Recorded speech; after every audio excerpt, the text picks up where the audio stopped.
रहीम अस्सलामु अलैकुम वरहमतुल्लाहि वबरकातुहू। आबिद राजा चैनल की तरफ से आज मैं अपने दोस्तों को रसूल अल्लाह सल्लल्लाहु अलैहि व आलिहि वसल्लम का एक फरमान बताऊंगा। आप दोस्तों ने इस पर जरूर अमल करना है।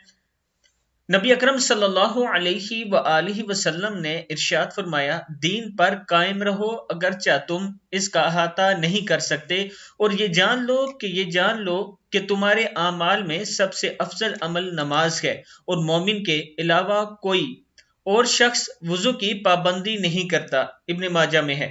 दीन पर कायम रहो अगरचा तुम इसका अहाता नहीं कर सकते, और ये जान लो कि तुम्हारे आमाल में सबसे अफजल अमल नमाज है, और मोमिन के अलावा कोई और शख्स वुजू की पाबंदी नहीं कर सकता। यानी नमाज की पाबंदी नहीं कर सकता और ना ही वुजू की पाबंदी कर सकता है। मैं अपने दोस्तों से गुजारिश करूंगा कि नमाज की पाबंदी किया करें अगर दुनिया और आखिरत में कामयाब होना है। आप दोस्तों ने इस वीडियो को आगे जरूर शेयर करना है और चैनल को सब्सक्राइब करना है। अस्सलामु अलैकुम वरहमतुल्लाहि वबरकातुहू।